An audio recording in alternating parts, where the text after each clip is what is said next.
ο χρόνος αποκτήσει όνομα, υπήρχε το βασίλειο του Όνι και του Δράκου.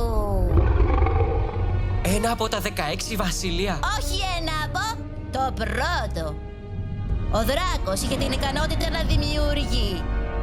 Ο Όνι είχε τη δύναμη να καταστρέφει. Πολεμούσαν ασταμάτητα. Όμως ένα παιδί εμφανίστηκε, γεννημένο και από τους δύο κόσμους. Το παιδί κατάλαβε τη δύναμη και των δύο.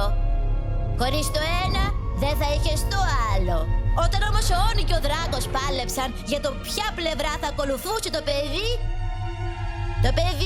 εγκατέλειψε τον κόσμο τους για να δημιουργήσει ένα καινούριο που τον ονόμασε Νιντζάγκο.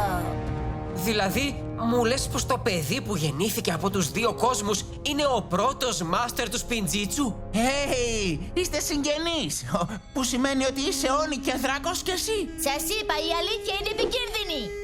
Όταν ο πρώτος μάστερ του Σπιντζίτσου δημιούργησε τον Νιντζάγκο, απέκτησε και ο ίδιος δύο γιους. Νόμισε πως μπορεί να ξεφύγει από τον πόλεμο και είδε ότι ο Όνι ήθελε να διοχετεύσει το κακό σε έναν από τους γιους του, τον Άρχοντα Γκάρμαντον. Ήταν στο χέρι του Μάστερ Γου να περιορίσει την τεράστια δίψα του αδελφού του να καταστρέφει. Και με λίγη βοήθεια... Εμείς είμαστε. Πιείτε κι άλλο τσάι. Ο Άρχοντας Γκάρμαντον καταστράφηκε από την πιο δυνατή δύναμη από όλες. Την αγάπη του δικού του γιου.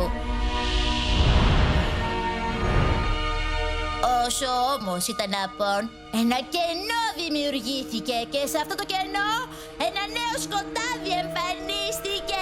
Τα παιδιά του Γκάρμαντον. Οι τρεις μάσκες Όνι είναι κοιμήλια από το πρώτο βασίλειο και δίνουν τεράστιες δυνάμεις. Τη δύναμη της απάτης, τη δύναμη της εκδίκησης, τη δύναμη του μίσους. Τι θα συμβεί αν ενωθούν? Δεν πρέπει να το αφήσετε να συμβεί αυτό. Πες μου, τι θα συμβεί αν οι τρεις μάσκες ενωθούν? Ανάσταση! Οι μάσκες έχουν τη δύναμη να φέρουν πίσω τον πατέρα σου. Αλλά δεν θα είναι ο άνθρωπος που γνώριζες. Δεν θα έχει μείνει φως μέσα του.